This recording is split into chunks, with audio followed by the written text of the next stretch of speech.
आप सभी छात्र साथियों का द एग्ज़ाम्स वार के इस लर्निंग प्लेटफॉर्म पे बहुत बहुत स्वागत है। साथियों, जैसा कि आपके सामने एक बहुत ही प्यारा सा टॉपिक रिप्रेजेंट हो रहा है, इंट्रोडक्शन टू ट्रिग्नोमेट्री अर्थात त्रिकोणमिति का परिचय। इस चैप्टर को शुरू करने से पहले साथियों, मैं आपके सामने कुछ बातें रखना चाहता हूँ। चूँकि अगर देखा जाए तो आपका बोर्ड का जो एग्ज़ाम है अब वो आपके काफ़ी करीब है और मुझे ऐसा लगता है कि अब आप सभी को इस बोर्ड एग्ज़ाम्स के तैयारी में लग जाना चाहिए। अभी तक आपने क्या पढ़ा, क्या जाना, क्या सीखा, वो तो है ही है, लेकिन अब जो है ना, एग्ज़ाम की तैयारी में लगिए। जब हम तैयारी कर रहे हैं तो चीज़ें एकदम एग्ज़ाम के समय तक धारेदार होनी चाहिए आपके पास, और उसी को ध्यान में रखते हुए मैं इस प्लेटफॉर्म पे आपके लिए ये जो सक्सेस सीरीज़ की शुरुआत की है, आप इससे जुड़िए और जो भी आपने कॉन्सेप्ट सीखा है या आपका कुछ कॉन्सेप्ट अधूरा रह गया है उनको सीखिए, दिमाग में रखिए, सवालों को करिए और अपने को तैयार कीजिए। और यहाँ पे अब हम लोग बढ़ेंगे तो कॉन्सेप्ट तो सीखेंगे ही, और एनसीईआरटी बुक को ही बेस बनाया जाएगा और आपके समक्ष कॉन्सेप्ट बेहतर वे में प्रदर्शित किया जाएगा। सबसे पहले आपको फोकस करना है कॉन्सेप्ट पे, और जो फार्मूले आएंगे उनको समझना है और फिर उनको याद भी करना है, और फिर धीरे धीरे सवालों को हम लोग करेंगे। और जब ये पूरा चैप्टर ख़त्म हो जाएगा उसके बाद से इस चैप्टर से संबंधित जितने भी इम्पॉर्टेंट क्वेश्चन हैं, प्रीवियस ईयर में आए हुए क्वेश्चन हैं, उन सभी की प्रैक्टिस करी जाएगी, और जो मोस्ट इम्पॉर्टेंट क्वेश्चन होंगे उनको हम लोग हाईलाइट करेंगे और उनको फोकस्ड करके बेहतर वे में तैयार किया जाएगा।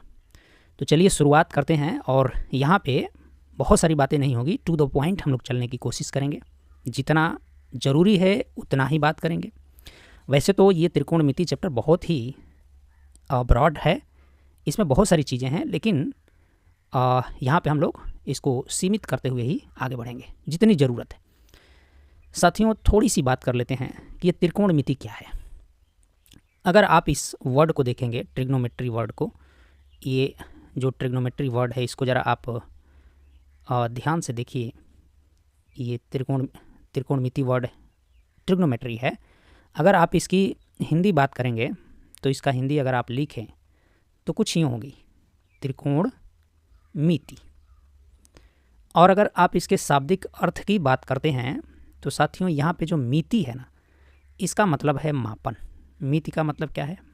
मापन, मेजरमेंट। तो किसका मापन? तो आगे लगा है त्रिकोण, अर्थात 3 कोणों वाली आकृति। और 3 कोण वाली आकृति क्या होती है? बहुत बढ़िया, 3 कोण वाली जो बंद आकृति होती है साथियों, उसे आप त्रिभुज कहते हैं। क्या कहते हैं? त्रिभुज। अर्थात देखा जाए तो आप समझ पा रहे होंगे कि यहाँ पे हम लोग त्रिभुज का मापन करेंगे। त्रिभुज का मापन, और त्रिभुज के मापन से क्या मतलब है कि जब आप त्रिभुज की बात करते हैं तो ये, अगर आप एक त्रिभुज की बात करते हैं तो कुछ यूँ त्रिभुज आपके सामने दिखेगा। जस्ट 1 मिनट, थोड़ा सा इसका हम पैटर्न चेंज कर लेते हैं। त्रिभुज है ना, यहाँ पे आते हैं त्रिभुज की बात हम लोग। तो साथियों, त्रिभुज की बात करनी है, यानी त्रिभुज में क्या मापना है। तो सबसे पहले आपके दिमाग में एक त्रिभुज, कोई सा त्रिभुज हो जाए। जैसे अगर हम देखें तो ये जो बंद आकृति है, 3 भुजाओं से घिरी हुई बंद आकृति, ये त्रिभुज है। जब आप त्रिभुज में देखते हैं, त्रिभुज में 3 कोण है, एक कोण यहाँ, एक कोण यहाँ और एक कोण यहाँ, और 3 भुजाएँ हैं। एक भुजा ये हो गई, एक भुजा ये हो गई और एक भुजा ये हो गई। अर्थात जब आप त्रिभुज के मापने की बात कर रहे हैं तो क्या मापेंगे भाई? या तो आप इसकी भुजा मापिए, और नहीं तो कोण मापिए, यही ना। तो त्रिभुज में भुजा है और कोण है, इसी का मापन करना है। और जब आप मापन कर रहे होंगे तो त्रिभुज और भुजा के कोण के बीच संबंधों का भी मापन करेंगे, संबंधों का भी क्या करेंगे? मापन करेंगे। लेकिन साथियों, अगर हम आपके सिलेबस की बात करें तो आपके सिलेबस में त्रिकोणमिति को थोड़ा सा कंसाइज रखा गया है। क्या इसमें आपको सभी प्रकार के त्रिभुजों की मापने की बात करी जा रही है ना? एक सवाल आएगा कि त्रिभुज तो बहुत प्रकार के बनते हैं, उनकी बहुत सारी आकृतियाँ होती हैं। तो क्या प्रत्येक त्रिभुज का यहाँ मापन हमको सीखना है? तो साथियों जवाब है नहीं। आपके लेवल पर या आपके क्लास में हम सभी प्रकार के त्रिभुजों का मापन नहीं सीखेंगे। एक सवाल आता होगा कि क्या त्रिकोणमिति सभी प्रकार के त्रिभुजों का मापन करती है? तो इसका जवाब है हाँ, करती है। लेकिन अभी जो हम विशेष तौर पे आपके क्लास में जो सीखने वाले हैं वो एक विशेष त्रिभुज की बात करेंगे हम लोग। साथियों आपने एक नाम सुना होगा समकोण, है ना? आपने एक नाम सुना होगा समकोण त्रिभुज। तो आपका जो सिलेबस है वो पूरी तरीके से समकोण त्रिभुज पर ही आधारित है। अर्थात आपकी जो ये त्रिकोणमिति है या आपके सिलेबस में ये जो त्रिकोणमिति का चैप्टर है वो समकोण त्रिभुज पर ही आधारित है।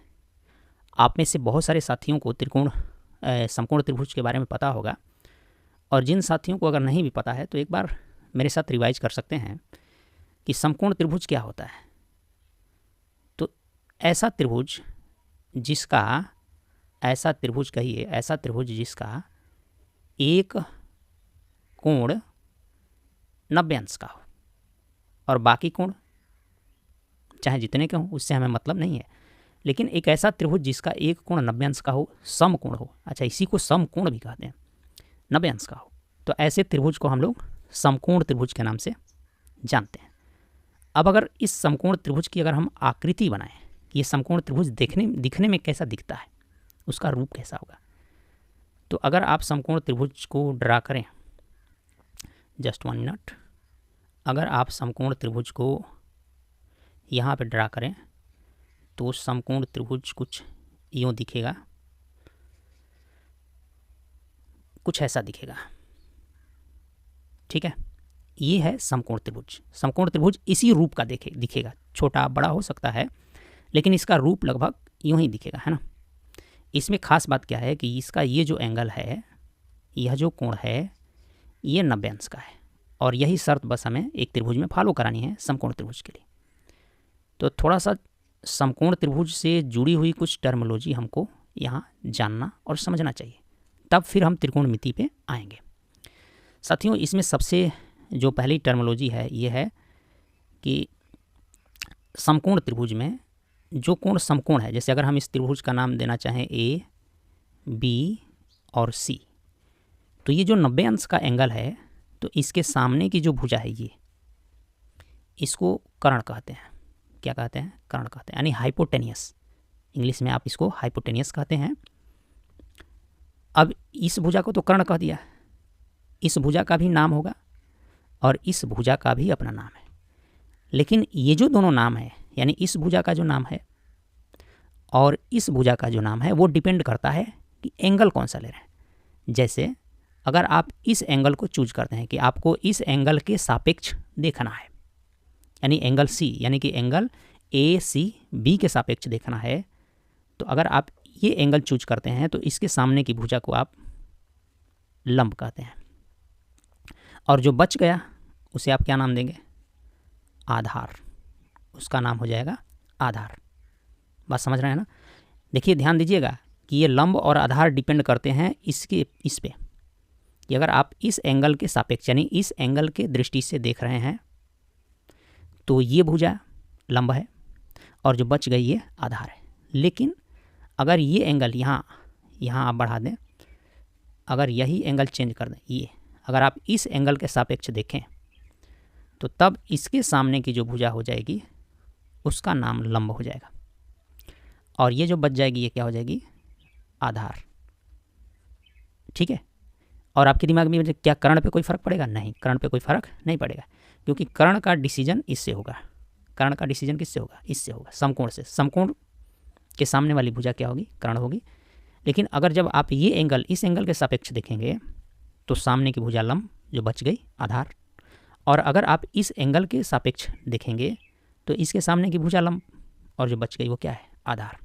साथियों मैं उम्मीद कर रहा हूँ कि समकोण त्रिभुज की ये टर्मोलॉजी आपको समझ में आई होगी, और अगर नहीं आई है तो एक बार रिवाइंड करके फिर देखिए और फिर आगे बढ़िए, क्योंकि मुझे आपके दिमाग में कोई कन्फ्यूजन नहीं चाहिए। चीज़ों को सीखते हुए बढ़ना है, थोड़ा स्लो चलिए लेकिन सीखिए। ठीक है, अब ज़रा इसमें आगे बढ़ते हैं। अब होगी त्रिकोणमिति की शुरुआत। ज़रा ध्यान से समझिएगा। अगर हम इन भुजाओं का अनुपात लिखना चाहें, ठीक है, इन भुजाओं का अनुपात लिखना चाहें, यहाँ पे ध्यान दीजिएगा, मैं इसको अभी हटा रहा हूँ, है ना, इसको मैं अभी हटा रहा हूँ, क्योंकि अभी हमको किसी एक ही एंगल के सापेक्ष देखने की ज़रूरत है ताकि कोई कन्फ्यूजन क्रिएट ना हो। ठीक है, अब हमारा जो एंगल हम लेंगे ये वाला, ठीक है। और जब आप ये एंगल ले रहे हैं, मान लीजिए इस एंगल का कोई नाम दे देते हैं, थीटा नाम दे देते हैं अभी के लिए, थीटा, ये एक सिंबल है जिसे थीटा कहते हैं ना। तो अगर हम इन भुजाओं के बीच में अनुपात, जैसे कैसे, मैं ये कहना चाहता हूँ कि लंब का अनुपात कर्ण से करा जाए, फिर उसी प्रकार आधार का अनुपात कर्ण से देखा जाए, और फिर लंब का अनुपात किससे, आधार से। मेरे कहने का मतलब है कि लंब का अनुपात कर्ण से, अर्थात मैं ये कहना चाहता हूँ कि लंब बटे में, अनुपात मैंने बटा है ना, कर्ण, लंब बटे में कर्ण। और उसी प्रकार से एक अनुपात आपका बनेगा आधार बटे में कर्ण, और अगर ये अनुपात बनाएं तो ये बनेगा लंब बटे में आधार। ठीक है। अब साथियों, अगर ये एंगल फिक्स है, ये जो कोण है इसका अपना कोई मान होगा, 10 अंश, 20 अंश, 30 अंश, 40 अंश, 50 अंश, कुछ भी हो सकता है ना। तो इस एंगल का जो भी अपना मान है, अगर ये एंगल फिक्स है तो ये जो अनुपात है ना, जैसे लंब बटा कर्ण का वैल्यू, या आधार बटा कर्ण का वैल्यू, या लंब बटा आधार का वैल्यू, ये बदलेगा नहीं। मेरे कहने का क्या मतलब है कि अगर ये कोण आप फिक्स रखते हैं, आप इन भुजाओं को चाहे जितना बढ़ा लीजिए, अगर ये कोण फिक्स है और इन भुजाओं को चाहे जितना भी बढ़ा लीजिए या घटा लीजिए, लेकिन इनका जो अनुपात है वो बदलने वाला नहीं है। इसका अपना एक अनुपात आएगा जो हमेशा वही रहेगा, चाहे कितना भी भुजा बढ़ा लीजिए घटा लीजिए, इसका ये जो अनुपात है वो भी वही रहेगा, चाहे जितना माने ये अनुपात अलग रहेगा, ये अनुपात अलग रहेगा, ये अनुपात अलग रहेगा, लेकिन चाहे भुजा कितना भी बढ़ाइए घटाइए, ना ये अनुपात बदलेगा, ना ये अनुपात बदलेगा, ना ये अनुपात बदलेगा। और इस कंडीशन में थीटा फिक्स रहेगा तो ऐसा होगा, और जब थीटा बदलेगा तो ये अनुपात भी बदलेगा, थीटा बदलेगा तो ये अनुपात भी बदलेगा, थीटा बदलेगा तो ये अनुपात भी क्या होगा, बदलेगा। तो इसी बात को हमें ये ना लिख करके इस अनुपात को एक नाम दिया जाना चाहिए। तो इस अनुपात का एक नाम दे दिया गया साइन थीटा, यानी इस थीटे पे इस साइन की वैल्यू ये आनी ही आनी है, इसका मतलब ये है। यानी अगर हमारे पास ये थीटा का मान कुछ भी होगा तो इस थीटा का जब आप साइन लेंगे, साइन लेने का मतलब है कि आप ये ले रहे हैं और ये लेने का मतलब है कि इसका एक वैल्यू आएगा, तो साइन थीटा का मान ये होगा, अर्थात लंब बटा कर्ण के बराबर होगा। उसी प्रकार से इस अनुपात का भी एक नाम दे दिया गया कॉस थीटा, इस अनुपात का भी नाम दे दिया गया टैन थीटा। अब आपको ये याद भी रखना है साथियों, ये साइन थीटा मतलब लंब बटा कर्ण, कॉस थीटा मतलब आधार बटा कर्ण, और टैन थीटा मतलब लंब बटा आधार। ठीक है। अब आपके दिमाग में एक और ख्याल आना चाहिए कि क्या इतना ही अनुपात बनेगा, क्या इतना ही अनुपात बनेगा? बिल्कुल नहीं, हम उल्टा भी तो अनुपात बना सकते हैं, जैसे कर्ण को ऊपर कर दो, लंब को नीचे कर दो, बन ही सकता है भाई, ऐसा भी तो अनुपात बन सकता है। अर्थात हम ऐसा भी कर सकते हैं कि कर्ण बटे में लंब, ये भी तो बन सकता है, इसका भी अपना वैल्यू आएगा। उसी प्रकार यहाँ पे कर्ण को ऊपर कर दो, कर्ण बटे में आधार, कर्ण बटे में क्या बनेगा, आधार, और यहाँ आधार को ऊपर कर दीजिए तो बनेगा आधार बटे में लंब। ठीक है। और इनका मान अलग अलग आएगा तो इनको भी नाम देना पड़ेगा, तो इसको नाम दिया गया कोसेक थीटा, इसका नाम दिया गया सेक थीटा, और इसका नाम दिया गया है कॉट थीटा। अब साथियों, आपको क्या करना है कि ये जो त्रिकोणमितीय अनुपात हैं, इनकी संख्या 6 है, 1 2 3 4 5 6, ये याद रखना है। और याद कैसे रखना है, बहुत सारे आपके गुरुजी ने एक ट्रिक बताया होगा लाल बटा का, तो ऐसे ना याद करके आप इसकी फिगर के साथ याद कीजिए। ज़रा मैं आपको याद कराता हूँ, फिर आगे बढ़ेंगे। सबसे पहले आपको देखना है कि आप ये थीटा ले रहे हैं, तो ये लंब हो गया, ये कर्ण हो गया, और ये आधार हो गया। इस स्थिति में पहले लंब का कर्ण से, ऐसे याद रखिएगा, लंब का कर्ण से, यानी लंब बटा कर्ण साइन थीटा, ऐसे लंब का कर्ण ये साइन थीटा को रिप्रेजेंट करेगा, फिर आधार का कर्ण ये कॉस थीटा को रिप्रेजेंट करेगा, फिर लंब का आधार ये टैन थीटा को। अगर आप ऐसे लिख लें, थोड़ा बहुत याद करेंगे तो ये साइन को ये साइन थीटा को रिप्रेजेंट कर रहा है, और ये वाली लाइन इधर से जा रही है तो ये किसको रिप्रेजेंट कर रही है, कॉस थीटा को, और ये किसको, टैन थीटा को। ठीक है, और इसमें थोड़ा आगे बढ़ेंगे, इसी फिगर में अगर मैं यहाँ पे बनाऊँ एक और समकोण त्रिभुज ताकि आपको थोड़ा याद हो, जैसे यहाँ पे ध्यान से देखिए साथियों, पहला आपका काम है कि इन चीज़ों को याद करना, और जैसे ही याद हो जाएगा आपको थोड़ा अच्छा लगेगा। जैसे देखिए यहाँ पे ये थीटा ले लीजिए, तो एक बार तो आप ऐसे बना दिया है ना, ये कर्ण हो गया, एक बार लिख लेते हैं, और ये क्या हो गया आपका, लंब हो गया, और क्या हो गया, आधार हो गया। याद करिए साथियों, है ना, कि एक बार आपने ऐसे लिया यानी कि लंब ऊपर और कर्ण नीचे, तो साइन थीटा को रिप्रेजेंट कर रहा है। फिर आपने लिया आधार बटा में कर्ण, तो कॉस थीटा को, और फिर लंब बटे में आधार यानी कि टैन थीटा को। ठीक है, अब उल्टा लेते हैं। उल्टा लेने का मतलब है कि आप अब ऐसे ऐसे एक याद करिए, ऐसे कर्ण बटे में लंब, यानी इसको कहेंगे कोसेक थीटा। फिर कर्ण बटे में आधार, इसको आप क्या कहेंगे, सेक थीटा। और फिर आधार बटे में लंब, इसको आप क्या कहेंगे, कॉट थीटा। तो इस तरीके से साथियों आपको याद रखने ये सारे त्रिकोणमितीय अनुपात जो कि 6 है। एक बार और रिवाइज करते हैं, sine theta, cos theta, sec theta, tan theta, और क्या है, कॉट थीटा। इधर उधर लिख सकते हैं, कोई दिक्कत है ना। उसके बाद से क्या बचा है, कोसेक थीटा। ठीक है, ये 6 त्रिकोणमितीय अनुपात। थोड़ा सा आगे बढ़ते हैं, इसमें एक और बात आपको अभी समझनी है कि साथियों ज़रा देखो कि अभी आपने लिखा, जैसे मैंने लिखा, देखिए ये लंब बटे में, ज़रा इसको लिखते हैं, लंब बटे में कर्ण। तो क्या मैं इस लंब बटे कर्ण को ऐसा लिख सकता हूँ, क्या मैं और लंब बटे में कर्ण को ऐसा लिख सकता हूँ, 1 बटे में कर्ण बटे में लंब, क्या लिख सकता हूँ, बोलिए। बिल्कुल लिखा जा सकता है ना, क्योंकि जब आप इसको फिर से ये करेंगे ना तो ये लंब ऊपर चला जाएगा और कर्ण नीचे रह जाएगा। जैसे आप समझे ना कि जैसे नहीं करते थे कि 1 में अगर भाग देना है 2/3 से, तो आप क्या करते हैं, ये नहीं करते हैं, इससे भाग दे रहे हैं, तो ये क्या हो जाता है 1 × ये चला जाता है 3/2, ऐसा हो नहीं जाता है। उसी प्रकार ये जब फिर जाएगा तो ये ऊपर चला जाएगा और ये नीचे रह जाएगा। बात समझ रहे हैं। अब जब आते हैं तो आप अभी देखे हैं कि हम लंब बटा कर्ण को क्या कह रहे हैं, तो लंब बटा कर्ण को कह रहे हैं साइन थीटा, और ये बटे में कर्ण बटा लंब को क्या कह रहे हैं, बहुत बढ़िया, कोसेक थीटा। इसका मतलब कि एक फार्मूला आपका यहाँ बन रहा है कि साइन थीटा बराबर 1 कोसेक थीटा, या इसी को अगर घुमा के लिख दें, इस कोसेक थीटा को इधर लाइएगा तो इसके साथ गुणा होगा, फिर साइन थीटा नीचे आ जाएगा। अर्थात आप इसको ऐसे भी लिख सकते हैं, कोसेक थीटा = 1 साइन थीटा। बात समझ रहे हैं, समझना जरूरी है, उसके बाद से याद हो जाएगा। इसका मतलब कि आप अपने भाषा में कह सकते हैं कि जो साइन थीटा है और जो कोसेक थीटा है वो एक दूसरे के व्युत्क्रम है। क्या है, व्युत्क्रम, यानी कि उल्टा। अपने भाषा में याद रखिए, ये दोनों क्या है, उल्टा है। उसी प्रकार साथियों आप बाकी त्रिकोणमितीय अनुपात को अगर निकालेंगे तो आपको यहाँ मिलेगा, जैसे अभी आपने देखा आधार बटे में क्या लिखा, कर्ण।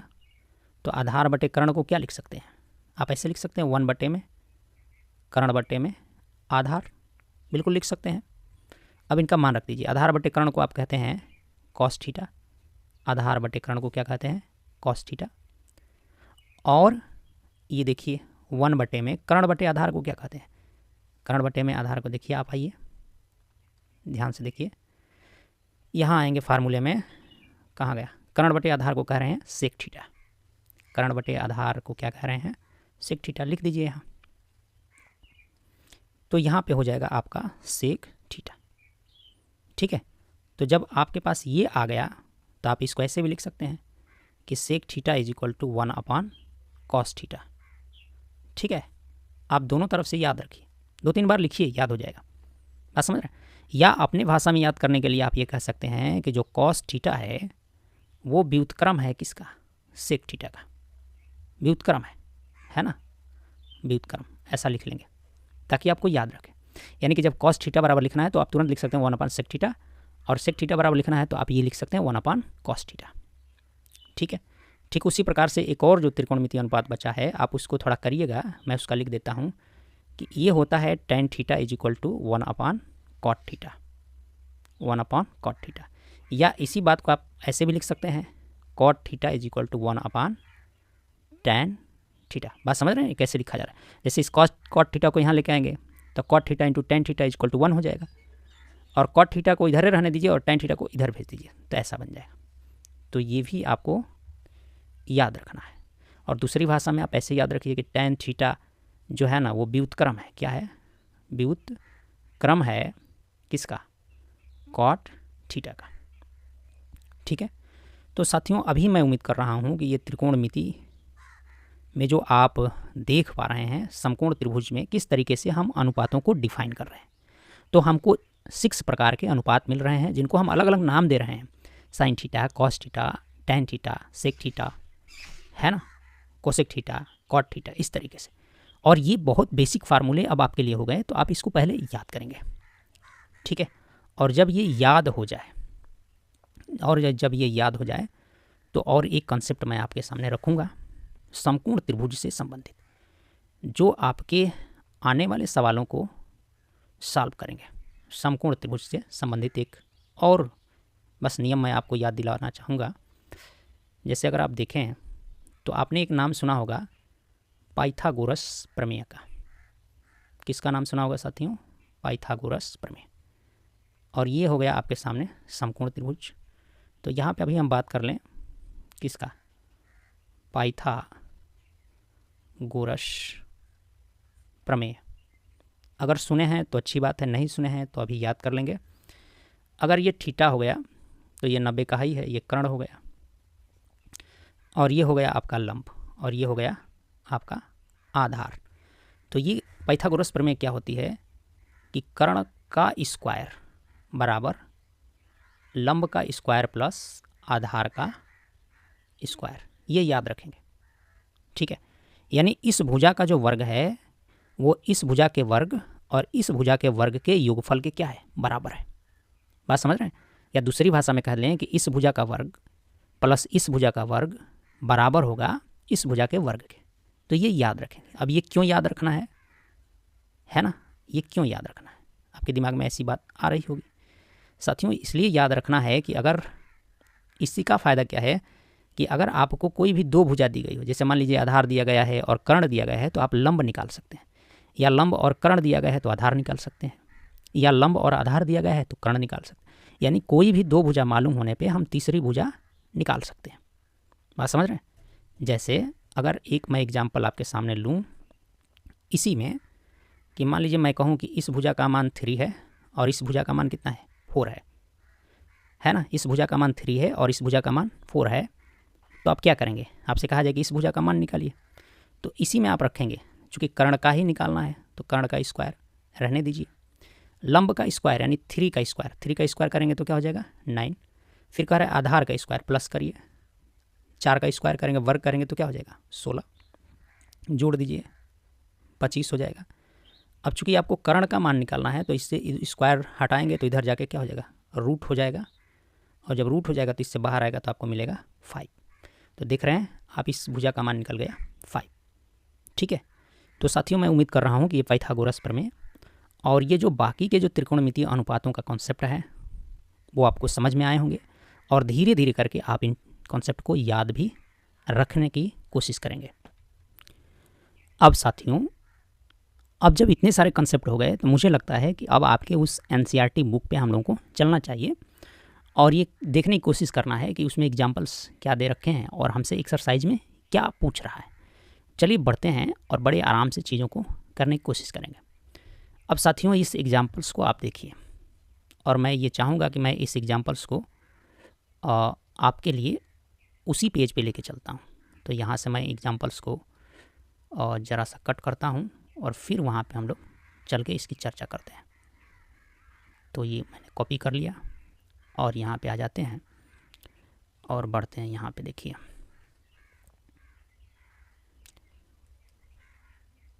अब इस पे अगर यहाँ पे देखिए साथियों, जब आप इस क्वेश्चन को देख रहे हैं तो सबसे पहले समझना है कि इस क्वेश्चन में क्या कह रहा है। देखिए अगर आप ध्यान से देखेंगे तो यहाँ पे दिया हुआ है कि given tan a is equal to, ये ध्यान से देखिए, tan a is equal to 4/3, यानी tan a का मान दे दिया है। a मतलब क्या, वही थीटा के जगह पे ये लिया है ना, आप इसे थीटा भी समझ सकते हैं।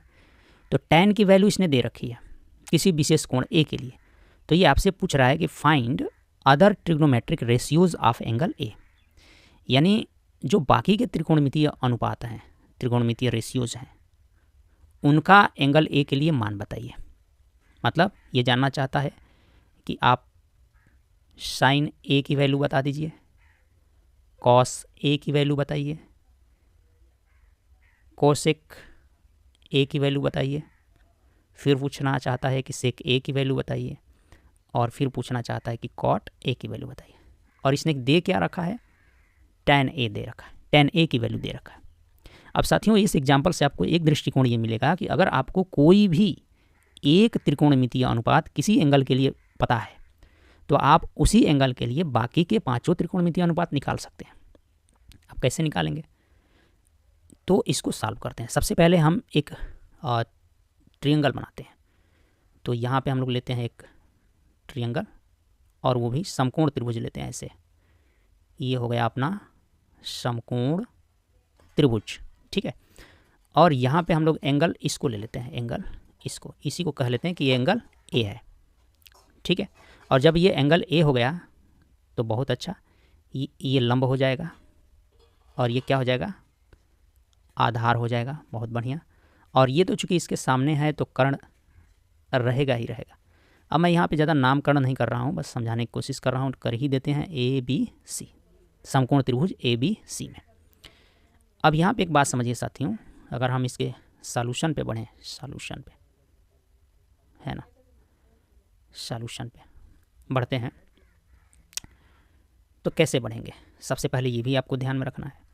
तो आपको यहाँ पे लिखना है कि गिवन दैट, यानी कि दिया है, क्या दिया है, आप हिंदी में लिखना चाहें तो लिख सकते हैं कि दिया है या ज्ञात है। तो क्या ज्ञात है, तो हमको ज्ञात है कि tan a is equal to, tan a is equal to क्या दिया हुआ है, 4/3, tan a is equal to, tan a is equal to 4/3। तो साथियों ये अनुपात है। अब चूंकि अनुपात है, ये अनुपात है ना, लेकिन जब ये अनुपात है तो अनुपात को वैल्यू में कैसे चेंज करेंगे। हम क्या जानते हैं, tan का मान हम जानते हैं कि tan का मतलब होता है लंब बट्टा में क्या, आधार होता है। इसका मतलब यह है कि इसने हमें दिया हुआ है, इसने हमें दिया हुआ है, क्या दिया हुआ है कि लंब बटे में आधार इज इक्वल टू 4/3, यह अनुपात दिया है, लंब और आधार का अनुपात दिया है ना। तो हम क्या करें कि इसको वैल्यू में कन्वर्ट करने के लिए, कि लंब की वैल्यू क्या होगी और आधार की वैल्यू क्या होगी, हम किसी कांस्टेंट टर्म से ऊपर नीचे गुणा कर देते हैं, है ना। तो अगर हमें लंब का मान निकालना है और आधार का मान निकालना है तो हमें इसमें ऊपर नीचे के से क्या कर देंगे, गुणा कर देंगे, तो ये वैल्यू में कन्वर्ट हो जाएगा।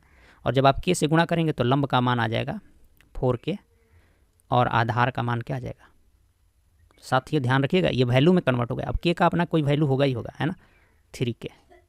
और जब ये कन्वर्ट हो गया तो आप यहाँ पे पाइथागोरस का इस्तेमाल करेंगे, क्योंकि अभी आपको सिर्फ 2 भुजा पता है, तो तीसरी भुजा निकालनी है।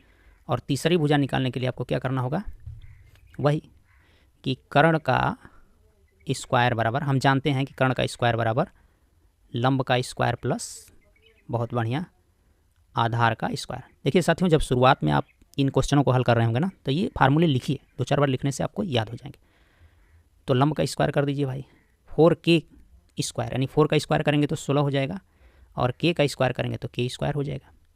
उसी प्रकार 3 का स्क्वायर करेंगे तो 9 हो जाएगा, और k का स्क्वायर करेंगे तो k स्क्वायर हो जाएगा।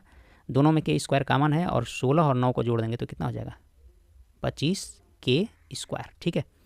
और जब आप कर्ण बराबर निकालेंगे, कर्ण बराबर निकालेंगे तो आपको मिलेगा अंडर रूट में 25k स्क्वायर, और इसको जब आप बाहर निकालेंगे तो आपकी वैल्यू आ जाएगी 5k। क्या कहा आपने, प्लस माइनस के, नहीं प्लस माइनस के यहाँ नहीं लगेगा, क्योंकि यहाँ पे हम वैल्यू निकाल रहे हैं, कोई इक्वेशन सॉल्व नहीं कर रहे हैं कि इक्वेशन के 2 मान आ रहे हैं, प्लस के लिए भी सेटिस्फाई है और माइनस के लिए भी सेटिस्फाई। साथियों हम कर्ण का मान निकाल रहे हैं और जो मान होगा ना वो पॉजिटिव वैल्यू आती है। तो कर्ण का मान आ गया 5। अब जैसे ही ये मान आ गया तो आइए यहाँ पे रखते हैं हम लोग, देखिए कितना आसानी से आपको मिल जाएगा। अभी आपने निकाला कि इसका वैल्यू क्या आ गया 4k है, इसका वैल्यू क्या है 3k है और इसका वैल्यू आपने निकाला 5k है। और अगर ये है तो अब आप लिखिए एक त्रिकोणमितीय अनुपात का नाम मान लिख सकते हैं, है ना, फिगर से। इसलिए आप लिख सकते हैं कि sine a is equal to, sine a का मतलब क्या होता है लंब बटा कर्ण। तो लंब के जगह पे यहाँ पे क्या है 4 है, तो 4 लिखिए, 4k है ना, और कर्ण का मान है 5k, k से k कट जाएगा, अर्थात साइन a का मान आ जाएगा 4 बटे में क्या 5। उसी प्रकार अगर आप यहाँ आएंगे तो कास a का मान लिखेंगे। कास a क्या होता है आधार बटा में कर्ण, तो आधार की जगह पे क्या है 3 है, तो 3k बटे में क्या लिखेंगे 5k, k से k कट जाएगा तो आपको मिलेगा 3 बटे में 5। फिर आप आएंगे कोसेक a, तो कोसेक a क्या होता है कर्ण बटे में लंब, तो कर्ण क्या है 5k है और लंब क्या है 4k, k से k कट जाएगा तो आपको मिलेगा 5 बटे में 4। फिर किसका नंबर आएगा, किसी को भी लिख सकते हैं, सेक a का मान, सेक a माने उल्टा इधर ऐसे, कर्ण बटे में आधार, तो कर्ण क्या है 5, तो 5k लिख लीजिए और आधार क्या है 3k, k से k कट जाएगा तो आपको मिलेगा 5 बटे में 3। अब एक आ रहा है आपका कॉट a, तो कॉट a क्या होता है, चूँकि tan इधर से इधर होता है और कॉट इधर से इधर होता है ना, यानी आधार बटे में लंब, तो आधार क्या है 3 है, 3k है और लंब क्या है 4k है, तो ये इससे ये कट जाएगा, आपको मिलेगा क्या 3 बटे में 4। समझ रहे हैं? तो इस तरीके से साथियों आप सॉल्व कर सकते हैं, बात समझ में आई होगी। अब जरा आपके एक्सरसाइज पे बढ़ते हैं, ऐसे बहुत सारे एग्जाम्पल हैं, आप एग्जाम्पल्स को भी कीजिएगा, लेकिन मुझे लगता है कि थोड़ा आपके एक्सरसाइज पे बढ़ना चाहिए। देखते हैं कि आपकी बुक की एक्सरसाइज क्या कहती है, क्या आप उनके सवालों को कर पाएंगे। देखिए ये बहुत सारे एग्जाम्पल है, ज़रा कीजिएगा, है ना, बहुत अच्छे एग्जाम्पल्स हैं। आइए एक्सरसाइज पे बढ़ते हैं। देखिए ये एक्सरसाइज 8.1, क्या लगता है आपको कि आप इस सवाल को नहीं कर पाएंगे। देखिए यहाँ पे दिया हुआ है कि इन ट्रायंगल ABC, ये कहा है कि राइट एंगल्ड एट B, यानी ये B पे 90 अंश का कोण बनाता है और इसकी AB भुजा का जो वैल्यू है वो 24 है सेंटीमीटर है, और BC भुजा की जो वैल्यू है वो 7 सेंटीमीटर है। तो आपको साइन A का मान बताना है, कॉस A का मान बताना है, साइन C का मान बताना है और कॉस C का मान बताना है ना। तो अगर हम इस सवाल को उसी पेज पे लेके चलते हैं और फिर वहीं पे हम लोग इसको सॉल्व करते हैं।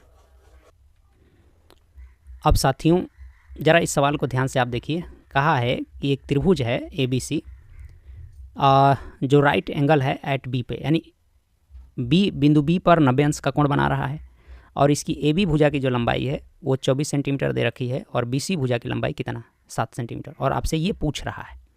तो जब भी साथियों त्रिकोणमिति के ऐसे सवालों को सॉल्व करना है तो आपको एक समकोण त्रिभुज बनाना है पहले। आइए बनाते हैं, कुछ यूँ हम लोग समकोण त्रिभुज बना लेंगे और इस समकोण त्रिभुज का दिए हुए क्वेश्चन के हिसाब से नामकरण कर लेते हैं। ये A करा है और यहाँ पे B करेंगे, ध्यान रखिएगा हमेशा ऐसा नहीं होगा। अब चूँकि इसने कहा है कि ये जो ना है 90 राइट एंगल है कहाँ B पर, इसलिए हम यहाँ B को रखे हैं, अर्थात यहाँ पे 90 अंश का कोण बना रहा है और ये भुजा हो जाएगी आपकी ये वाला C। और इसमें आप देखेंगे कि AB की जो लेंथ है वो 24 सेंटीमीटर दे रखी है, तो 24 सेंटीमीटर हो गया, और BC भुजा की जो लेंथ है वो 7 सेंटीमीटर, सेंटीमीटर में लिख नहीं रहा हूँ, है ना। अब ये दिया हुआ है, और अगर ये दिया हुआ है तो आपसे पूछा है कि साइन A का मान बता दीजिए कास A का। अच्छा ये साइन A का क्या मतलब है, A माने एंगल A का मतलब है कि जो यहाँ पे जो एंगल बन रहा है उसको एंगल A कहते हैं, और C देखिए इसमें C का पूछा है, तो यहाँ जो एंगल बन रहा है यानी C बिंदु पे जो बन रहा है उसको आप एंगल C समझेंगे। क्या समझेंगे, एंगल C, है ना, बात समझ रहे हैं। अब आप कर सकते हैं, और साइन A का मान निकालने के लिए आपको कर्ण चाहिए, कर्ण तो चाहिए ना। तो सबसे पहले आपको पाइथागोरस का प्रमेय यूज करना है कि दिए गए त्रिभुज ABC में, है ना, ऐसा लिखेंगे जब सॉल्यूशन करेंगे और प्रॉपर लिखेंगे। हाँ, लिखने की प्रक्रिया मैं अगले में समझाऊंगा, अभी सवाल समझिए, है ना। तो अगर आप यहाँ इसको समझेंगे तो आप कुछ लिख सकते हैं कि AC का square is equal to AB का स्क्वायर प्लस इस भुजा का स्क्वायर, इस भुजा को BC कहेंगे, BC का स्क्वायर। तो AB का स्क्वायर यानी कि 24 का स्क्वायर प्लस BC का स्क्वायर यानी कि 7 का स्क्वायर। 24 का स्क्वायर करेंगे साथियों तो 576 होगा, और 7 का स्क्वायर करने से 49 होगा, और जब आप इनको जोड़िए तो 625 आएगा। अब यहाँ से यदि आप AC इज इक्वल टू निकालें तो ये रूट इधर आ जाएगा, तो रूट में हो जाएगा आपका 625, और जब आप इसको सॉल्व करेंगे तो इसका उत्तर आ जाएगा 25, माने इसका मान आ गया 25। और चूँकि ये सेंटीमीटर में है तो आप इसको भी सेंटीमीटर समझ लीजिए, अर्थात इसकी वैल्यू आ गई 25 सेंटीमीटर। ठीक है, अब जब आ गई तो आप इनका आराम से मान लिख सकते हैं ना। तो यहाँ कैसे लिखेंगे, आपको ये कह रहा है चूँकि फिगर दिखते रहना चाहिए आपको, तो यहाँ दिखाते हैं हम आपको यहाँ, इसलिए आप यहाँ लिखेंगे, इसलिए sine A is equal to, इसलिए sine A is equal to क्या लिखेंगे, साइन A का मान। अब चूँकि ये ले रहे हैं तो ये लंब है और कर्ण तो यही है, तो साइन होता है लंब बटा कर्ण, तो यहाँ लंब के जगह पे क्या है BC है और कर्ण के जगह पे AC है। तो जब आप BC का मान रख दीजिए 7 और AC का मान कितना 25, इस तरीके से आप निकालेंगे।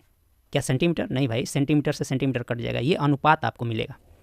ठीक है, तो इसी प्रकार बाकी के भी आप लिख सकते हैं, जैसा कि आप cos A का लिख सकते हैं, साइन C का लिखना अगर चाहें, साइन C का लिखना चाहें तो कैसे लिखेंगे, अगर इसी फिगर में देखें तो आप यहाँ लिखेंगे कि sine C is equal to, अब इसके सामने की भुजा ये लंब हो जाएगी और ये क्या हो जाएगी, कर्ण हो जाएगी। ठीक है, C ले रहे हैं ये एंगल, तो अब ये AB बटे में क्या हो जाएगा, AB बटे में AC, AB बटे में क्या लिखेंगे AC, AB का मान कितना है 24 है और AC का मान है 25, ये हो जाएगा। ठीक है साथियों, ये वीडियो थोड़ी सी अब लंबी होने जा रही है, इसलिए जो एक्सरसाइज हैं या जो एग्जाम्पल्स हैं उनको मैं अगली वीडियो में सॉल्व कराऊंगा। और यदि आप समझ गए हैं तो मुझे लगता है कि आप एग्जाम्पल्स और एक्सरसाइज कर लेंगे, फिर भी आप करने का प्रयास कीजिएगा और मेन फोकस कीजिए ना कि जो फार्मूले हैं, जो 6 त्रिकोणमितीय अनुपात है, पहले वो याद रखिए, और पाइथागोरस प्रमेय आपके दिमाग में होनी चाहिए, और आप निश्चित रूप से एक्सरसाइज 8.1 को सॉल्व कर लेंगे। आप करिएगा, नहीं तो अगले सेशन में तो हम सारे सवालों का डिस्कशन करेंगे ही। तो मेरे साथ अब तक बने रहने के लिए आप सभी साथियों को बहुत बहुत धन्यवाद। मिलते हैं अगले सेशन में। और साथियों, जाते जाते अगर ये वर्क आपको पसंद आ रहा है तो इससे जुड़िए, चैनल को सब्सक्राइब कीजिए, लाइक कीजिए, वीडियो को शेयर कीजिए दोस्तों के पास, और ज़्यादा से ज़्यादा लोगों को जोड़िए, है ना।